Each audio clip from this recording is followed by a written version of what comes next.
councillors, staff, media, people watching in from home. Welcome to this meeting of the Audit and Risk Committee. I call for apologies. We have one from Murray Harrington. Would someone like to move, please, that we accept that? Councillor Brown, Councillor Macmillan, all those in favour? Carried, thank you. Extraordinary business. We do have one item of extraordinary business, which is the Civic Financial Services nominations, and we're going to take that as item 6.1. Any other extraordinary business? No. Declarations of interest. Minutes of our previous meeting.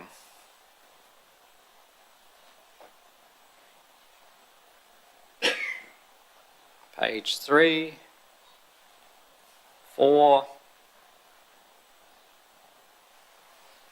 If everyone's happy, someone like to move, please. Councillor Cameron, Councillor Brahm. All those in favour, please say aye. Carried, thank you.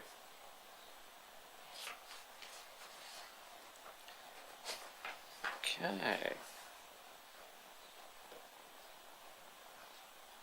Ashburton Contracting Limited draft statement of intent. Who's leading? It's got my name on it. Helen's going to take us through that. Sure. So the statement of intent we're required to receive from ACL on an annual basis for us to consider. We give them feedback in terms of our expectations around that, or anything we would like to add or amend in terms of the statement of intent, SOI, send that feedback through them for final adoption by them, and they are required to provide a final version to us by the 30th of June. Thank you. I think what I'd like to do here is go through it page by page, so otherwise we end up jumping around all over the place answering questions. So if we go to page 10 of our thing, it starts with number 1, the preamble. So on that page, has anyone got any questions or comments? Page 11. Mr. Mayor. Just on page 10, the remuneration of the directors, and the shareholder sets that remuneration. I'm not sure if we've done it lately, or have we? Was it due? If it's council's role. You wouldn't be sure? Hamish, do you know? Through Mr. Chairman, yes, we engage an external provider, Mitchell Notley, usually does that for us, and they give us that advice. And I would say that yes, we have done it in the last 12 months from my memory. So I think that we are doing that, and that's usually allocates a total sum for the directors, and they are then free to distribute it how they see fit, with a separate market-related sum for the chair. Yeah. Thank you. Councillor Cameron. I was just going to say I can recall that, and it wasn't that long ago. Yeah. Thank you. Councillor Wilson. It's pretty timely. The board composition is made up there that it says that shall not more than one shall be a member of or employee of local authority.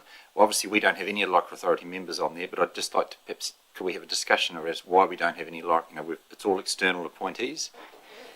Is there a reason why that is? Hamish, do you know? My understanding has certainly in the last 6 years it has always been thus, and the council as shareholder has felt the best interest of the company is served by independent directors. Each time a director's term has fallen due, we have gone through a robust process assisted by an external consultant, and we've always been satisfied that the quality of the directors that are attracted to ACL is very, very high, and it's a company with a good reputation in the director appointment market, and it's just been the way we've always done it. I don't know that we've made a specific decision in the last few years as to why it should always be independence, but that's certainly been our habit, and we've been well served by by that process to date, but it could change if council had a desire to.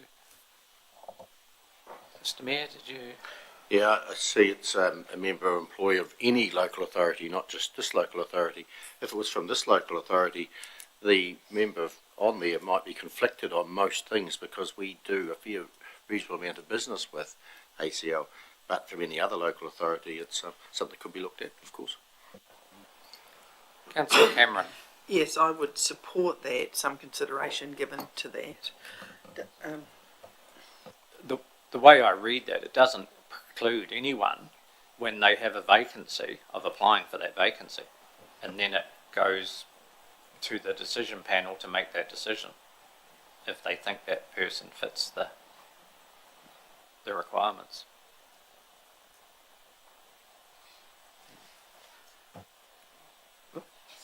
Page 11.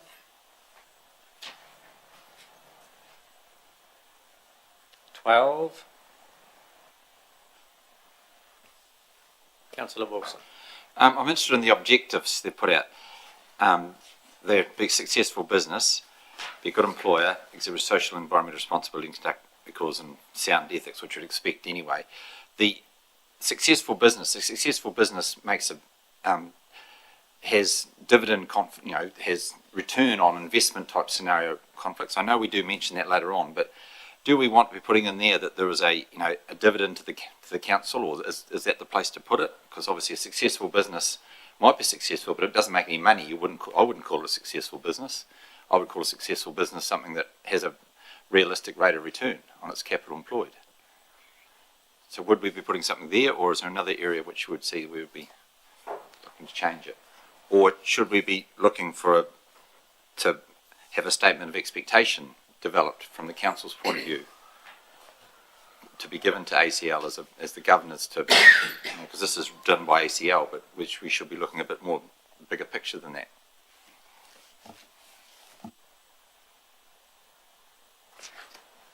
Does anyone have an answer for Councillor Wilson there? I agree, I'd like a statement of expectation, but whether that gets written into this one somewhere, I'm not sure whether that's a requirement of this. But The statement of expectation would need to precede the process of statement of intent that we're in now. So we would really need to look to do that before they provide us with the draft next year. thank you. Councillor Cameron. I agree, but have we not got that under sort of like, return on investment under performance measures? Is that not where that would go, or would you put it up front? I've read a few of these statements of other CTOs just while I've been preparing for this meeting, and they all have different, reasons for being. So some of them are for encouraging business, and some are for different things. Would that go under the performance measures, or would that go under the objectives? The detailed response would go under the performance measures, but I do agree that objective to be a successful business, everyone's interpretation of successful is quite different. That's right. Yeah. So do we could put actually a ROI of for that. 10% or whatever on that, or whatever? I think that's probably getting a bit specific there. You'd see Okay. that in the performance, but you could ask them to consider narrowing that definition down or giving them some guidance around what you believe a successful business was. Which means a return to its owners, which is the ratepayers. Yeah. Yeah, so what would... Mr. Chairman, I think the statement of intent should perhaps be read in totality. Yeah. So one part might say successful business, but clause 6 does talk about the return that we expect them to make. So if you think about it in tandem or in totality, I'm not sure what more you would add If to when the we get definition to of a successful business. clause 6, Councillor Cameron, and you're not happy with that, then maybe we can come back and visit. Yeah, that's when I asked the question, because clause 6 is performance measures. I said, Yes. does it go under performance measures, or does it go in there?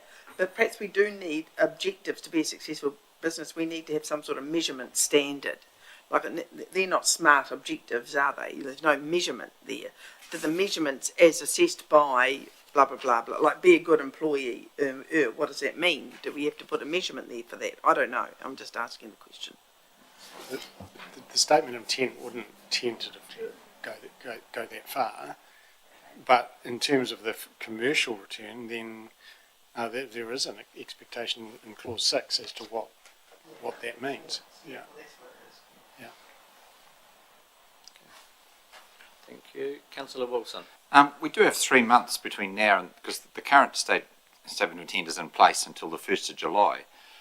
We have 3 months, and to put a statement of expectation, is that not long enough for us to draft something? Because it's a reasonably simple document looking at this. We're not looking to talk about operational issues or anything like that. We're just talking about really the high level governance things we're talking about. Can we not put something together to precede this almost? My understanding is that the SOE precedes the SOI, so it is a setting document for them to deliver on the draft statement of intent. So it would come prior to receiving this. So where in this document then, where have they taken what drivers drive this document? Don't have the background around that, sorry, with my limited history knowledge around this, but I'm used to having SOEs precede SOIs. That's the normal process that I've worked with before. Councillor Cameron. I'll let you finish that conversation because I feel that's still ongoing. Put your light back on, Richard. It doesn't preclude you giving feedback on the statement of intent if there are things in here that you would like to see. So what you're recommending is this year we can only do feedback on this statement of intent. We couldn't do a statement of expectation. I believe my understanding is it would be too late. But they've only sent it to us, and this is only effectively, from our point of view, a draft, is it not, or not? Yes, that's correct. That's why you can request changes to this document. I think that last comment, Mr. Chairman, is the relevant one. If you're not happy with this, then we have the opportunity to give feedback back to the company before they adopt the statement of intent. So there is still, if this is unsatisfactory to the shareholder, there's the opportunity to say why and make suggestions, edits, proposals back to the company for their consideration. Mr. Mayor. Yeah, I think it's a chicken and egg, and the egg's here, and we didn't expect the chicken. And if we want a letter of expectation sent, then I think we should be able to do that, not have to wait another full year if we want to do that. And this doesn't have to, it's here to be adopted today if we want to, but we don't have to if we think a letter of expectation is needed first to get the ducks in a row. If you had a letter of expectation that because you wanted to see changes within here though, how would that change you from making those changes now? I think that's the right question, Mr. Chair. Ask yourselves what is inadequate about this statement of intent that you would be improving or enhancing by a statement of expectation. And if it's not a great deal, if there's some things that this can be enhanced by, then suggest them as edits to the statement of intent, and you'll be able to do it right now.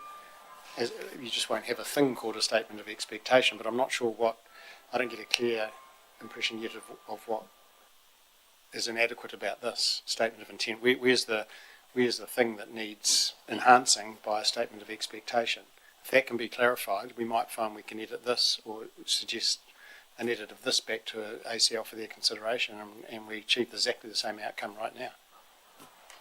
Councillor Cameron. Do other CCOs have statement of expectation and statement of intent in your experience? That's what I've worked with previously, yes. Yeah. Yep. I feel just the name implies a difference. The name implies statement of expectation. We expect ACL to do this, this and this and deliver this. And in the intent they say, well, they're going to do this, this and this. And I think the name implies a difference.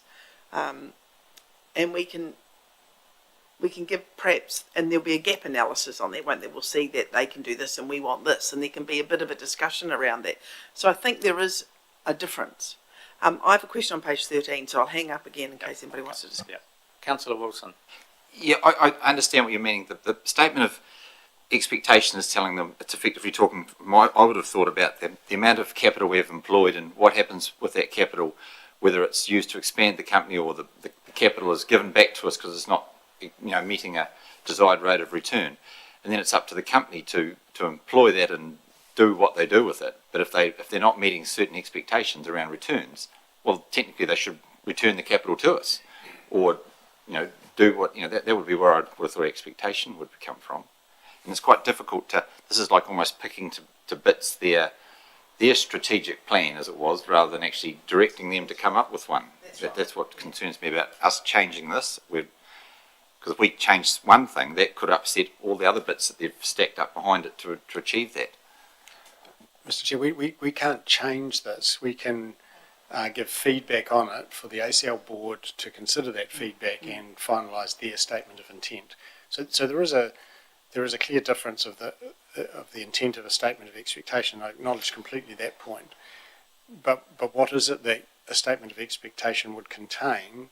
And if that was clear, you might find you could improve that situation via suggestions to the statement of intent in the meantime. Yeah.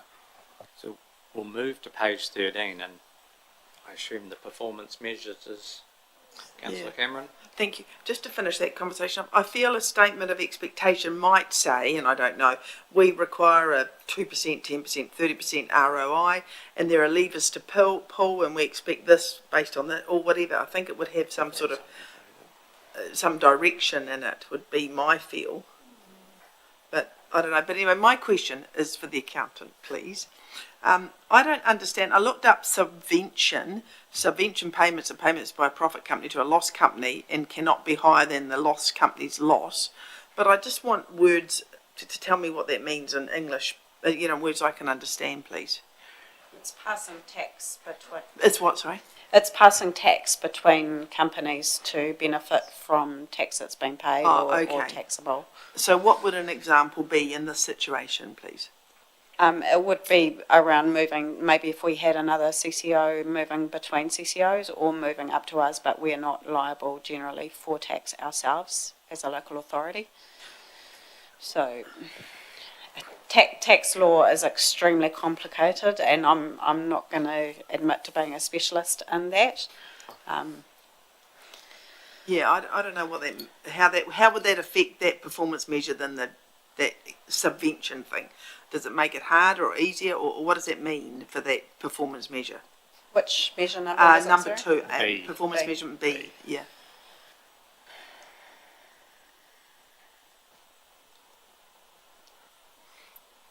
It would make it easier for them.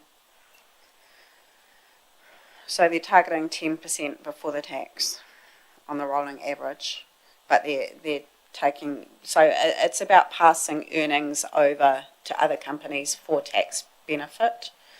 So it's talking about gross earnings rather than if earnings were passed over to another company. So who would they pass them to? Like they'd have to pass them to us, I presume, to ADC, would they? Or who Or do they pass? Between maybe companies. if we had a Three Waters CCO But and we there was a haven't link yet. and they could Yeah. pass the earnings over to Okay. offset deficits there, or yeah. But at the moment, it's sort of, we don't have another CCO, so it doesn't mean a lot. Is that what you're saying? So That's we can what- ignore that. That's my bit. interpretation at this stage. Thank you. Yeah. So I just have a question on A. Budgeted profit before tax for ACL parent is achieved. ACL parent excludes joint ventures, which may have some implications. So, Hamish. Yes, I think that is an issue that would be worthwhile giving feedback on, Mr. Chairman. That has traditionally been a reference to the Lakehood extension project, but it may be Council's view that that same accommodation isn't extended to any future joint ventures, and that future joint ventures should be treated for return to the shareholder in the same way as the core business is now. So, do you want some direction for that? Because I think that's an important change to be made. Are people comfortable? I think a resolution would be the appropriate thing from this committee To council. to council, Yeah. because the decision making still rests around council if that's Yeah. what the council would wish to do. I would personally be happy to move that resolution. Everyone understands that it's excludes the Lakewood extension. But doesn't, But doesn't extend to any future Any JVs. future joint ventures or any other joint ventures. Yeah. Discussion on that is questions at all? I'll put the motion, or it's a recommendation to council, or put that recommendation, all those in favour? Against? Carried, thank you. Right, anything else there on page 13?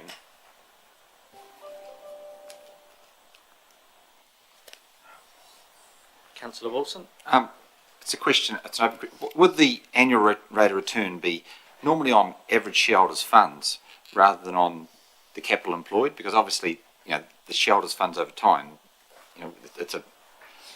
that, as we were alluded to in our last meeting, it's quite a lot lower than the actual value of the company effectively. Because, obviously, if a company has a very low gearing ratio, we would, I was alluded this, we would expect them to return to us a return, because there's no point in the council having a whole lot of money invested somewhere if it's not getting a return, or the return can be monetary and non-monetary, which would statement expectation may lead to, but this is quite a low bar to get across.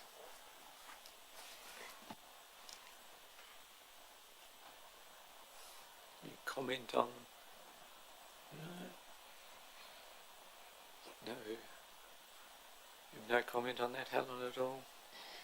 It would normally be against shareholder funds in terms of shareholders' equity, but I understand your point about it being a low bar with the investment that has been made into the company. Maybe that's where a statement of expectations could come into play. Hamish? As the shareholder, council needs to be cognisant of the long run performance of ACL in a highly competitive industry with all the ups and downs of market forces, and this level of 10% was adjusted by council down a couple of years ago. It used to be 12, and it was done in a taking into account the realities of a contracting company in a highly competitive business where 100% of their work is won at the tender box. So that's the way we've set ACL up, and that's the environment they work in.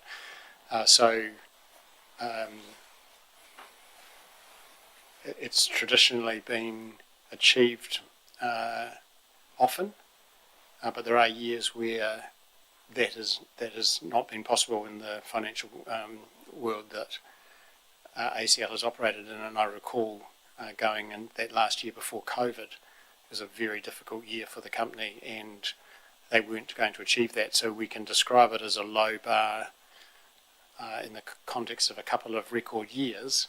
But if ACL is 20 or 25 years old, they were the best years they've ever had. And so I think you've just got to be a little bit take into account a longer period of thinking when you consider whether or not that's a low bar or not. And remember, the ACL directors are charged by law with the best interest of the company. So this is the statement of intent, even our own statement of expectations, if it follows over the next period of time, is trying to indicate to each other what people expect and what people intend to do. But the directors of ACL's legal obligations are very clear, and they must do what's in the best interest of the company. Thank you. Mr. Mayor. Just G on page 13, I think it is. The company will comply with Resource Management Act, which means not breaching consents. Do we get reported on if there is any consent breach? And if not, should we be? I believe from that we should be reported if there is any breaches. sure we must make note of that back to them, that to Yeah, report just any another- consent breaches, Yeah. if there is any. Let's note that, Yeah. and perhaps it's one of those matters that we can improve the reporting relationship to reflect reflect the specific nature of these performance measures. Councillor Cameron. Thank you. I just want to go back to performance measurement B.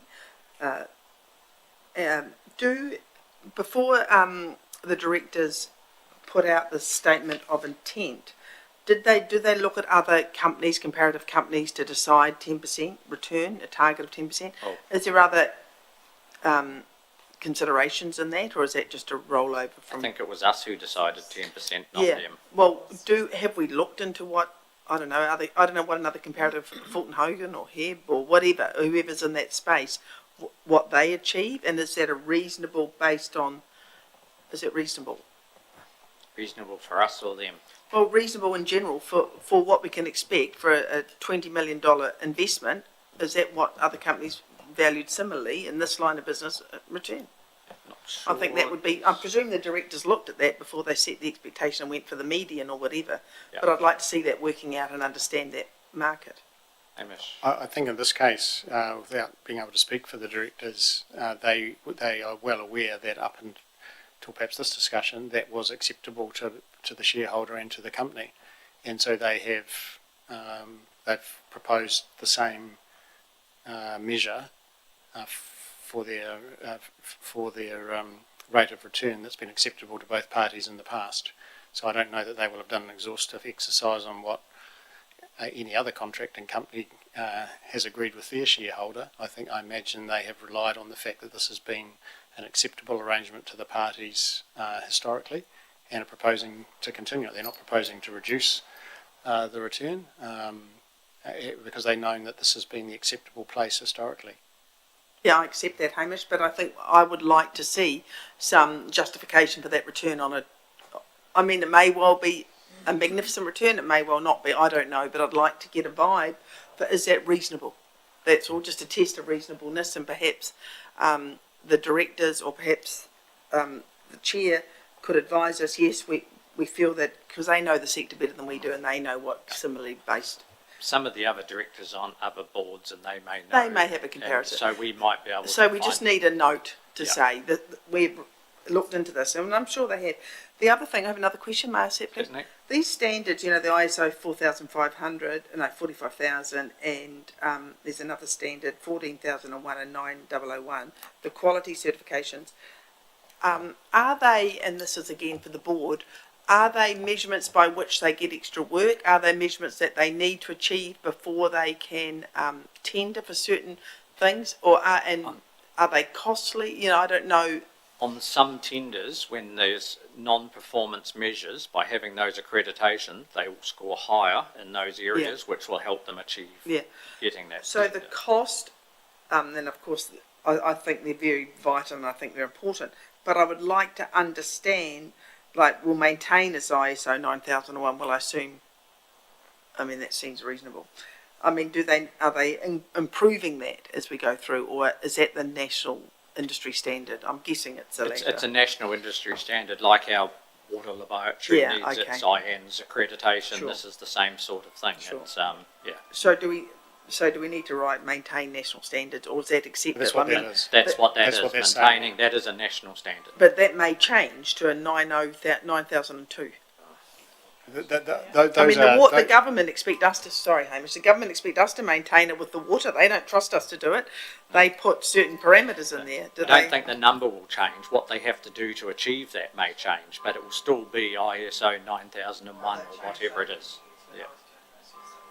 Yes, I think that is a commitment to maintain their standards that we should be satisfied with. I think also the fact that they do maintain those goes to the non-price attributes that they can point to when they're in the tender box. So yes, they are important, and they may well win work because of them.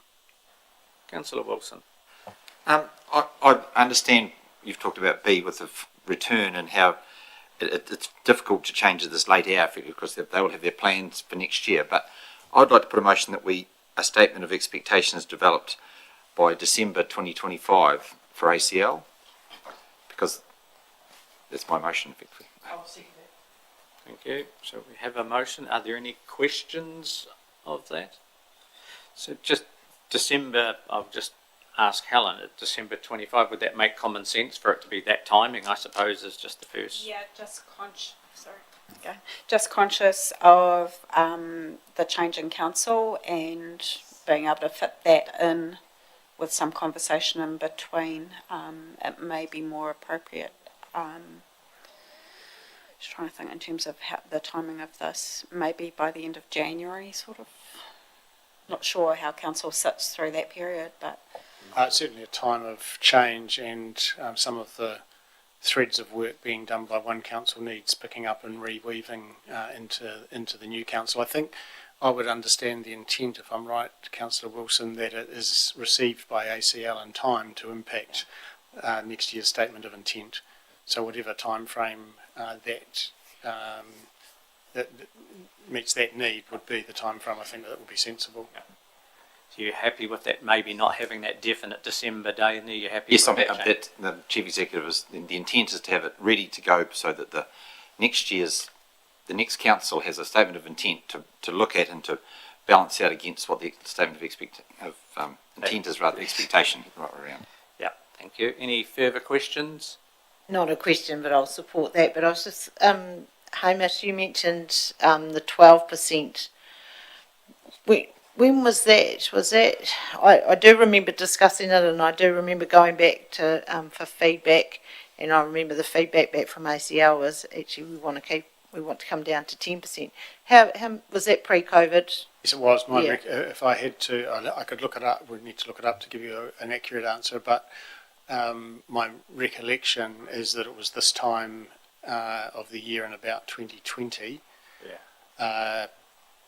Because they were contemplating, they'd had a very difficult 2019 Yes, as I a company, remember. and they were contemplating the grave uncertainties of the economy as COVID was starting to make its mark felt.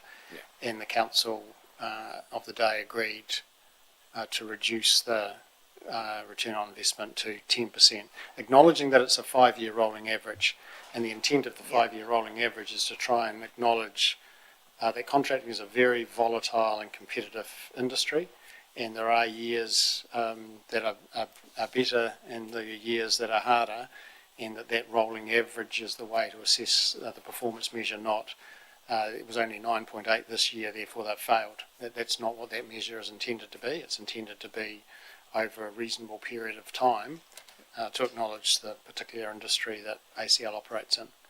Yeah, so I support the motion. And that timing is correct, because I was there as well, so it has to be around that timing. So, yep. No further questions or debate. I'll put Richard's motion. All those in favour, please say aye. Against? Carried. Thank you. Right. I think we're up to page 14, are we?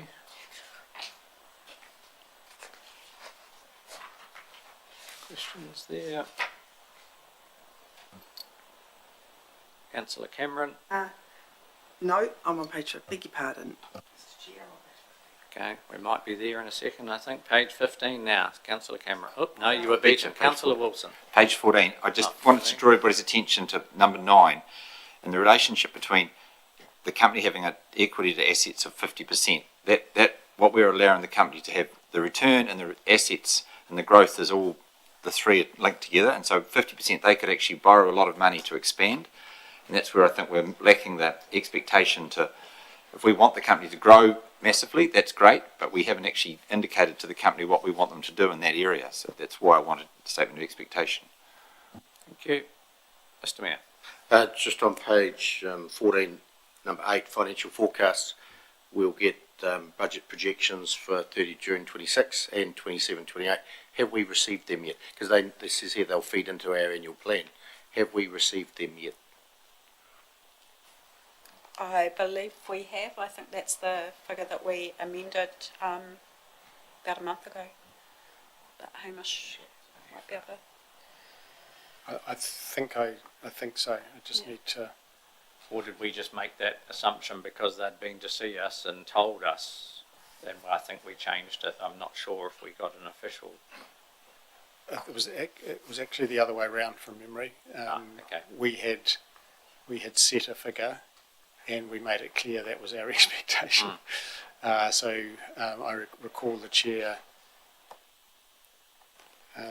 understanding that very clearly. And for the years 27 and 28, year ending? I know we haven't seen them as part of the budget process. We'll get that checked on Sure. for you, Mr. Mayor. Thank you. Yep. Any further questions? Page 14, 15. Sorry, Mr. Chair, I think I've my response is not quite accurate when I reread the specifics of that clause. My comments were more in relation to dividend expectations as opposed to the actual financial forecast. And I will check 27 and 28, but certainly we received the forecast at the last. My recollection is we received them at the last quarterly update. Thank you. Councillor Cameron. For the 26 year. Yes. Councillor Cameron. Can we go to page 16? Anybody got any questions on page 15? Councillor Wilson has. It is not that we would view the reporting of the years in 27, 28 as to the reason for it is we don't want to see what their we want to see what their dividend potentially could be, because that's what affects our financial statements the most. So that's really the crux of the matter, isn't it? To see what they're expecting to make over the next few years. It's confidential to council, but that actually drives our behaviour and our rates, and rather than, that's really what we're trying to find out. So the expectation that we haven't seen the next 2 years, we've seen the current year, but we haven't seen the next 2 years. Yes, Mr. Chair, I imagine the next 2 years are very difficult to prepare accurately. And I mean, ACL have some contracts that inure for a period of time, but they're also trying to win work in the tender box every week that they operate. And their forward book will be very lean, I imagine, in the 28 year. And so they have to make an enormous number of assumptions as to what their financial position will be through that year. And I imagine those assumptions or forecasts will be wildly variant to the reality at the time. And so I think we just need to be careful how much or what we expect of them in terms of accuracy for those periods that are out. I think clearly it's intended that they're doing that work and they should be sharing it with us, but it won't necessarily drive our expectations of dividends in any meaningful way, because the one thing we know is that those forecasts won't be what happens in the end. We'll move to page 16, and 13.2 we'll just have to adjust along with that earlier resolution as well around joint ventures. Councillor Cameron. I want to go to 13.1. Is that okay? Yes, certainly. Dividend policy, maintain a distribution intent of paying 50% of any net after-tax return to the shareholder, subject to capital requirements of the company. What say the capital requirements of the company are? They have no capital requirements, which I know is not likely. What, we're still only going to get, ADC still only going to get 50%? Like, I want to understand, is that a reasonable expectation of 50%? That's the intent of the company, which we have always accepted as being reasonable to date, and we have heard some of the rationale around that over time around the board of ACL being motivated to improve the scale and profitability of the company, and that in their assessment as directors looking after the best interest of the company, they believe that that is the right amount of capital to leave as a minimum in the company for future opportunities. So that's certainly their intent. If we have feedback on that, we can give that. I presume that this policy, we have, the intent is to, 10% return based over an average of 5 years. I presume this is a similar thing based over an average of 5 years. Like there must be ups and downs and ins and outs. Like how come one can be based on an average of 5 years and a very similar policy that reflects, you know, the initial one was reflecting the return, this is the dividend policy, can be an annual thing. I want to understand the nuance of that, and are there ups and downs in that, and can 1 year we get 80% and 1 year we get nothing? I don't know. I'm just asking the question. The short answer is no. So the dividend is paid each year. So the big difference between a rate of return on a rolling average across 5 years is that's to assess the performance of the company across a period of time. The dividend payment is cash, and so it reflects the trading result that particular year that the cash was earned or spent. So they're not the same concept. No. The dividend policy is related to the performance of the company that year. Over time, we'll assess the performance over a longer period of time. But this policy leaves the company with flexibility to have retained earnings for the needs of the company as judged by the professional directors. Thank you. Mr Mayor. So when they retain 50% of the profit in the company, that will add to the shareholder funds, I assume.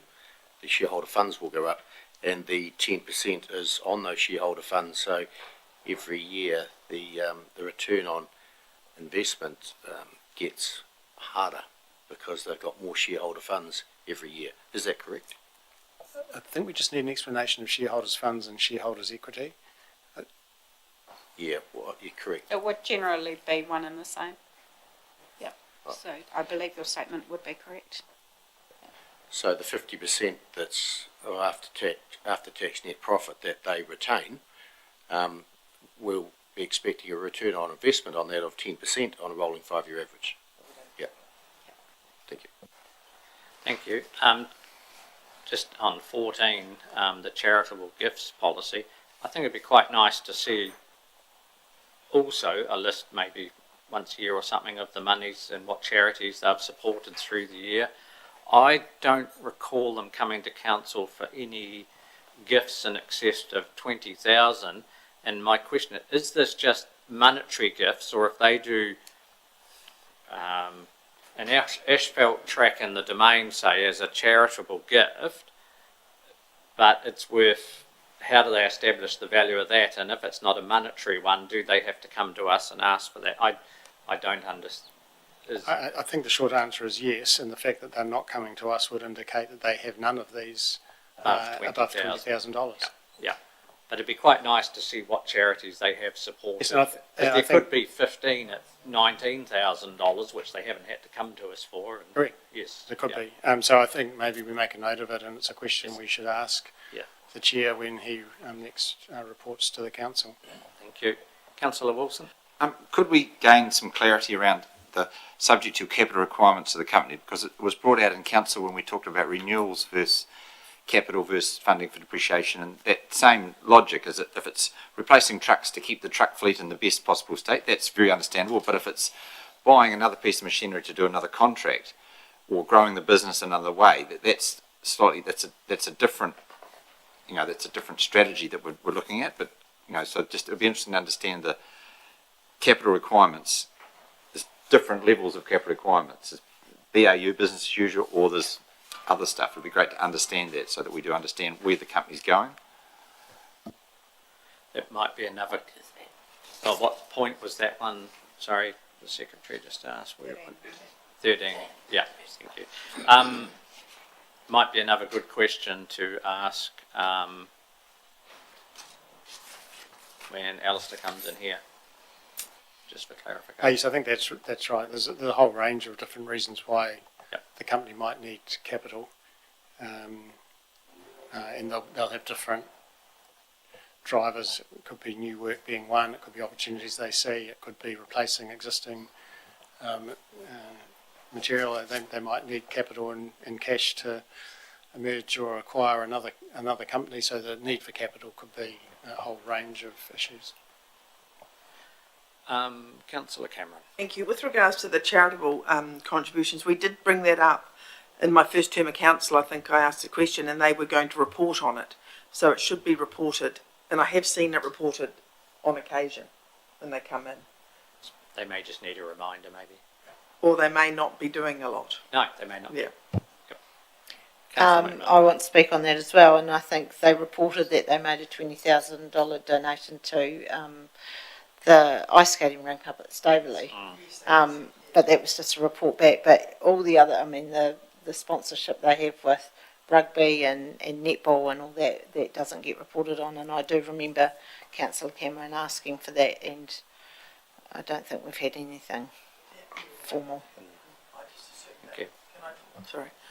I just want to add to that. I just assume they haven't done it yet rather than have forgotten. We'll clarify 100%. Yep. Thank you. Page 17.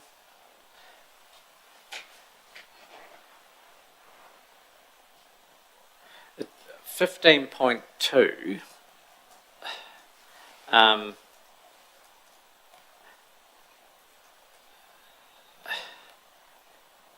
if the directors believe that the company should invest in, otherwise acquire an interest in another company or organisation, the directors will obtain prior approval of the shareholder by special resolution. Does that cover joint ventures, and do they need prior approval? I'm just seeking clarification on. It might depend on the joint venture, but we in the office would interpret that to mean if there's a significant business opportunity, regardless of whether it's strictly speaking acquiring an interest in a company or investing in that company, but establishing a new entity that requires investing in the new entity rather than acquiring, we would still regard that as the company should seek the shareholders' approval, and we have had conversations about that over time. So I think they understand clearly the need in the case of a joint venture. Thank you. Councillor Wilson.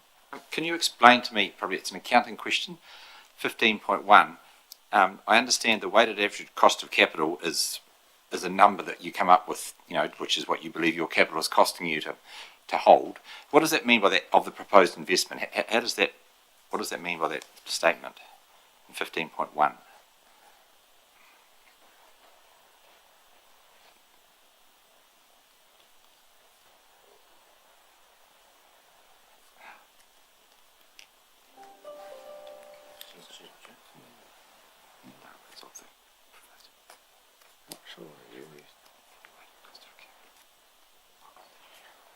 I'm not sure.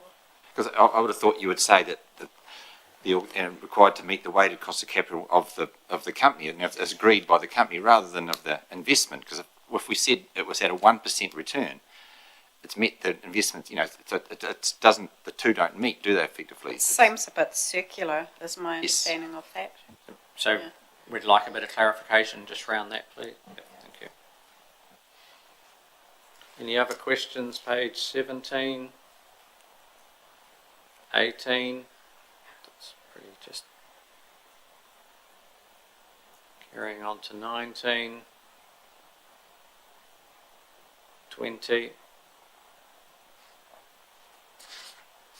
21, 22, 23.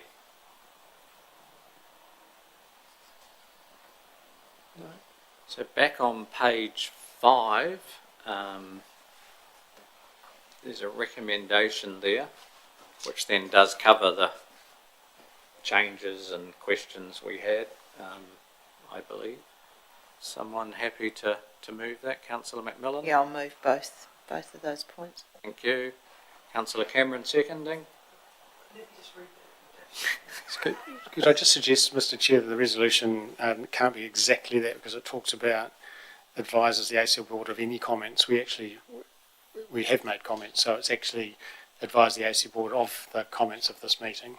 Yeah. Yeah. Thank you. And how do we deal, just quickly, while we've got the resolution open, with, because we're taking one to council we haven't made that comment here, we want that as a sort of a definite change. This committee has no delegated authority, so every Okay. resolution you make Yeah. is a recommendation to council. Yeah. Yeah. And when council adopt it or amend it, that then becomes the position of council. Okay, thank you.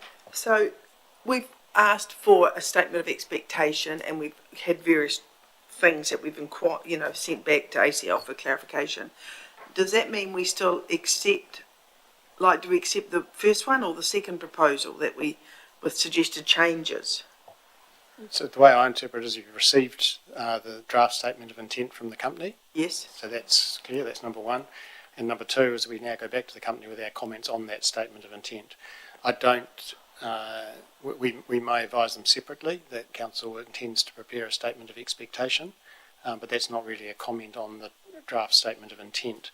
But some of the other matters that you have raised and seek clarification on will be our feedback to ACL. So we're required to, so this is option one with no option two is if the council wish to suggest amendments, which are So we are doing amendments. so we just need to change the wording of the second one to, Okay, and I will second that then if we do you're that. happy with? Yeah. Thank you, Liz. Yeah. Councillor Wilson. Aren't we advising them of comments on it, and then the council would receive those comments and then decide if it wishes to accept the thing, rather than, it's a secondary thing, rather than, we can't accept it until the council's actually No. had those comments and Draft. reviews. No, it's this. The statement of intent comes from the company, so they prepare it. Yep. They have to seek our feedback as the shareholder. They consider our feedback and then issue the statement of intent. So we don't write the statement of intent. The company does. So they take they'll take their counsel in consideration of our feedback, and then we'll get the final statement of intent. It doesn't have to be acceptable to the council. The council is not the final sign-off. We are the contributor to the statement. They via may this choose to make feedback. no changes. Correct. So does the council approve it or not approve it? No. If we're unhappy with it, so I We've would given have for- feedback. and it refers to council, full stop. Council is giving the feedback as per this discussion. That's this committee's recommendation. Yep. And then that goes to ACL and their board will consider that. And they'll either agree with all the suggestions and feedback or they won't. And then they'll issue the statement of intent. So this motion is just saying that we're receiving that and then it will go to council, so council will make the final decision. No, both things go to council. So we're yeah. recommending that council Let's just talk receive about it. number one. Yep, we're recommending that council receive it, and we're recommending some feedback. And council will, in adopting these minutes, consider that recommendation and either adopt it or not. And the statement of, our request for the statement of expectation has already been a separate motion and Yes, approved. that has nothing Yes. to do with this. Yep. Thank you. Thank you. Yep. No further debate. I'll put the motion. All those in favour? Against? One against. Want that recorded, Rich? No. Pass. Thank you.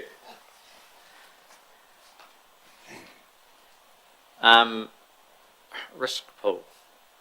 Always an interesting one. Helen.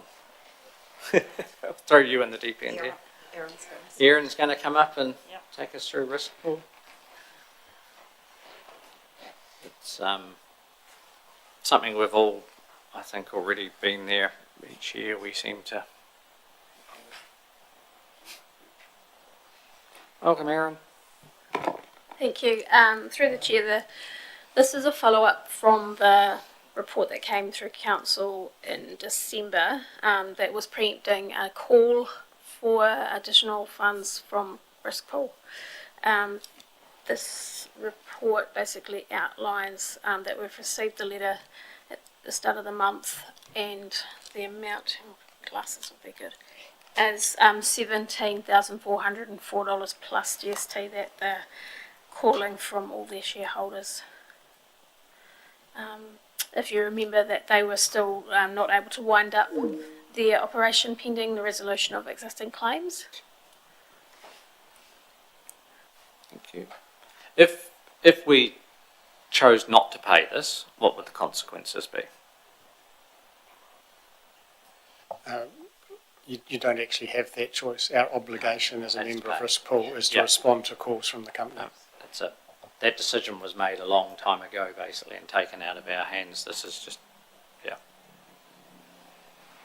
Any questions, councillors? Just a Mr. question, page 25, bullet point 8. It talks about shortfalls over four prior financial years, 10, 13, 14, 15. Is that 2010 and 2013, or what does those four numbers mean?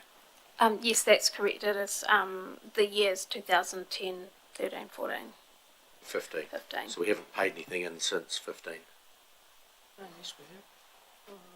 I recall there was a call earlier that council was required to make payment on. Just recently, within the last 2 years, I think there was one. Yes, 10,000 or something off the top of my head.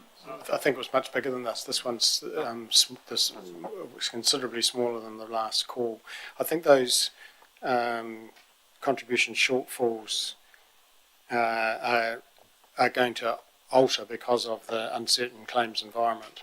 So this is not saying that this is the end of those years, because there still might be other court cases and liabilities that emerge from those years. So the new shortfall, if you like, is because of whatever activity is going on in their world. Councillor Lover. No, just reading into this and what's gone on in the past, is there any way councils who are in this can demand a final timeline? Because is this going to carry on for the next 10, 20 years? It's not fair. Should we not all be grouping together and fight back? Because the only ones making money out of this is the jolly accountants and lawyers, and it's like some of these other big investment places that have fallen over. They're just sucking everyone's funds until there's nothing left to give out. And Sadly, the short answer is no. You can't demand anything. You can't define the timeline. You can't define the liability, because Riskpool has obligations to its members that are not yet clear or certain, and depending on the outcome of claims not yet made and not yet heard, there could be liability that has to be paid. So I think when the CEO of Riskpool came to this very chamber last year, that same question was asked of Charlie, and he was sadly able to give the same answer I'm giving now. There is simply no way to close this off until sufficient time has gone by when no more claims can be made. And remembering, we talk about members banding together, it's the members that are making the claim. So we were covered by Riskpool. Someone sues the council for something and then the council seeks coverage from Riskpool. Riskpool, the last one was, I think, Napier. Riskpool declined the coverage. Napier City, as a member, took Riskpool to court and won. So that obligation now is a legal obligation that the company has to one of its members. And so the incentive is not on the members to wind it up, because if you get sued and you think Riskpool should be covering you, you'll want to exercise that right. So it's an uncertain and unpredictable environment that we have with them, and we have no real ability other than to wait it out and to respond as things happen. Councillor Todd. Thank you. I think Hamish might have answered the question. My question was, are Riskpool still receiving claims, so there's no cut-off as such? They're not just processing the claims they've got. There still could be claims coming in the next 2, 5, 10 years, whatever. Yes, because there's future potential court cases that open the door to future claims, and that was the case of Napier. Not only did, as I understand it, not only did that the award that Napier won have to be paid, the precedent that it created and potentially opens the door to further claims not yet received. So very unsatisfactory, I acknowledge that, but there really is nothing we can do about it. Thank you. So recommendation, page 24. Someone like to move that? I'm not going to ask you to be happy to move it. Would someone please move it? Councillor Wilson, seconder. Councillor second. McMillan. Any further questions? Discussion. I'll put the motion. All those in favour, please say aye. Against? Carried. Thank you. Right. Oh, item 6.1, nearly forgot, our extraordinary item of business. Helen will just quickly take us through that. Thank you, Mr. Chair. We received a letter from Civic Financial Services Limited on Monday, so we hold shares in Civic Financial Services. It is a nomination form, and nominations are required to be received by them in writing by the 13th of April, which is our reason for coming to you verbally today with this. So it is an invitation to nominate persons to stand on the board of Civic Financial Services. They are rotating, they're required to rotate 1/3 of their directors at each rotation period, and 2 directors are up for re-election. So Craig Stevenson, who is an independent, and Marty Grenfell from Tauranga, who are both seeking re-election, but it's also an opportunity for us to provide a nomination as well if we wish to do that. Mr Mayor. Who was the other nomination, or the other person from Tauranga? Marty Grenfell is the Chief Executive of Tauranga City Council. Oh, yeah. Yeah. So if anyone has any, it's not something we have to do obviously, but we have the chance now. If you had someone that you thought may wish to be nominated, and you could have a chance to ask them if they, or obviously you could nominate one of those who's restanding. So Councillor McMillan. When does this have to be? 13th. 13th of April. of April. Yeah. Mr Mayor. So it could go to council, and councillors can have a think about it. If they see the letter, they have a think about it, and council make decision at council. So we'll get the letter sent to all councillors and get it on the council agenda for whatever date that is. Mayor's report, then it can just, sneak it in there. Okay. Thank you. Right. Item 7, page 33, the Transwaste Dividend. Just receiving the report there. Are there any questions of it? Nothing to add, Erin, with that one? No, just the purpose is to update where the dividends currently sit for Transwaste. Thank you. Councillor Wilson. Can anybody inform us of what's impacting the dividend? Because obviously the increased levies was one thing that did impact, I think, in the last financial year, the increased waste levies they had to pay. So, how is that as a business effectively going? Because we've just talked about, we've drilled into ACL, and this is probably the other great dividend that we get. So, can anybody comment on that? I think the biggest driver of financial performance for Transwaste is the volume of waste they receive, and as there are ongoing changes to the waste stream in terms of recycling initiatives, separating out green waste, there will be an environment potentially of less waste going to landfill over time. So that would be probably the biggest driver of their financial performance, and how they respond to that, of course, is a question we should ask. I know the long-term chairman of Transwaste, Mr. Gil Cox, is recently or about to stand down, and it could well be that we invite the new chair to address council as to how that person sees the future of Cape Valley in a very changing environment. The reality is for Cape Valley, as I understand it, the volumes are completely dominated by Christchurch, and we are.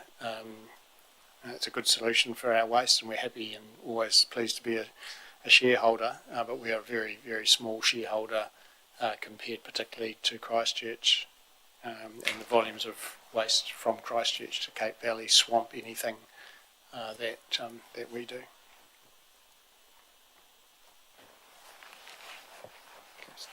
On the page 36, the statement of dividend payment tells what the payment is, and there's an equalisation for advice for CCC and Waimakariri District Council. We get an equalisation payment every year for transport. Can you confirm that we have been getting it? Yes, I can confirm that we have received that. It's about 200,000 a year, something like that. Roughly. And it's in the agreement that Ashburton Council needs to keep aware of, because some would like to have it removed out of their constitution, but it needs to stay.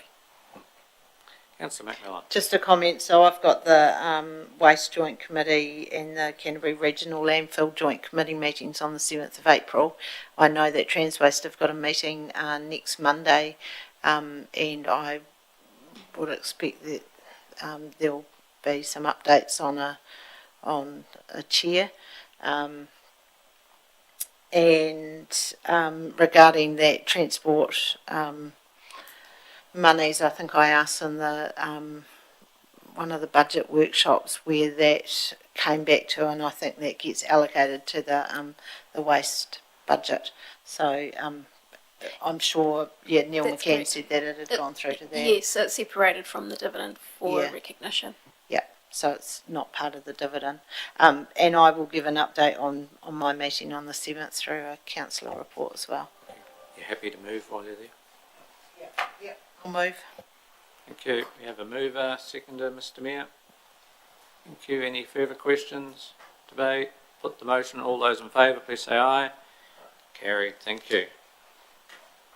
Item 8, EA Networks. Richard, Sarah, you're going to look after us today, are you?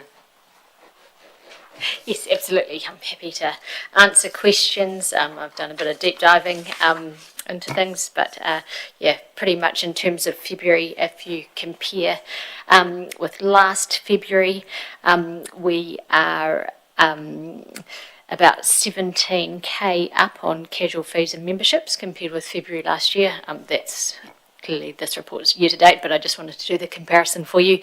And overall operating income, we're down 8k, and that takes into account being closed for a month. So being down 8k after, with the inclusion of being closed for a month, is really good.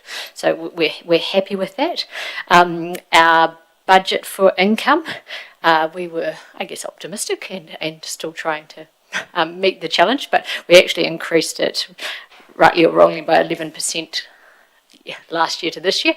That probably will be a struggle, but we're doing our damnedest, so that's all good. And I guess in terms of overall position, at this stage we're meant to be 128,000 negative, and we're only 76,000 negative. So we're happy to answer any other questions too. You answered mine before I started, so there you go. Councillor Cameron. Thank you. So, I've got about 3 questions. What is sundry income? I know we haven't got any. We've got some for the pool and some for the gymnasium. What does that mean? What is sundry? It's rats and mice. There's donations, which we get very few of. There's if we've sold any particular assets, just minor assets that still have some market value. And there's one other thing when I looked at it this morning, but very much sundry. Also, I believe the vending machine money, I believe, goes into sundry income as well. Okay. When I look, I just want to go through it, just want to understand this. Year-to-date totals, variance on budget year-to-date. So for the 24-25 year, the variance on budget, if we just look at the fees, for example, is down 34,000, or the centre as a whole is down 206,000. Is that correct? Yes, that is. The budget, the variance is done in 1/12. So having the pool closed for a month it's kind of spread and divided by, so you'll recall that we were kind of tracking very well prior to Christmas and then we're levelling out. So, yes, you're correct. So revised budget, what is that? Revised budget is just the carry forwards that have been brought forward. So approved carry forward requests that happened in September last year, and that's the terminology in all our financial reporting, is the revised budget includes what was agreed plus the carry forwards. Like I said, we hope to get to the revised budget of 2.2 in terms of income, but that was an 11% increase on the previous year, so we may not. Okay, thank you. I'll ask. Thank you. Mr Mayor? The Hampstead pool operating over the summer period, is there income in here? Is it in Sunday income? Or where would it show? Very good question. It would wrap up into, it's possibly that satellite assets, to be honest, the 16 odd $1,000. And I believe in activity reporting, if it's not already, that there is a section on Hampstead Pool. If not, Richard can comment further about that. $1,600. Yes, yeah. Also thinking that we did bring this the expenditure report to income and expenditure to this committee because we had some concerns about it, but they seem to be alleviated now. So this might be an opportune time to let this drop back into the normal financial reporting. Are you recommending that, Mr Mayor, or? I can if you wish. I think I agree with the way it's tracking. It's doing exceptionally well, and as you say, we had concerns initially, but they seem to have been alleviated. So yeah, I'll move that we this reporting goes back to just normal financial reporting because of the reason that it seems to be under control with good control over it. So well done, and okay, we have a mover. I'm happy to second. Any further questions around that debate? Councillor Cameron? I just have a question, please, for Sarah. Yeah. Oh. Sorry, yeah. No questions or debate around the motion? I'll put the motion. All those in favour, please say aye. Against? It's carried. Oh, now we'll let you, though, ask a question on the... On this. Sarah, yeah. I just can't... beg your pardon. I can't see where we see council rates input. I saw it earlier, but I can't see it now. Where is the rates input line on this? It's the, I'm going to say about the third from the bottom. I see it now. So have I read that correctly? Year to date, facility-wide, the rates have contributed nearly $3 million to the business? Correct. And then if you go to forecast, revised budget, rates will contribute $4.3 million to the business? Correct. That is, can I comment? Yeah. That is why I oppose the motion. I think that's a lot of money and deserves some scrutiny rather than going into, that's my view, rather than putting it into the consolidated fund. You still will be able to give that the same scrutiny and just in a different meeting format. Under basically. different expectations and different, I feel this warrants a separate purview. Thank you. Any further? That brings us to the end of the open part of that. Oh, yes, sorry, we need a mover to receive the report. Thank you, Councillor McMillan. Second, Councillor Wilson. All those in favour, we receive the report, please say aye. Carried, thank you. Brings us to the end of the open part of the meeting. I think my suggestion is maybe, sorry, but maybe we do the public excluded part at the end of the activity briefings, as there's only 10 minutes before, 15 minutes before we start that meeting, and yeah.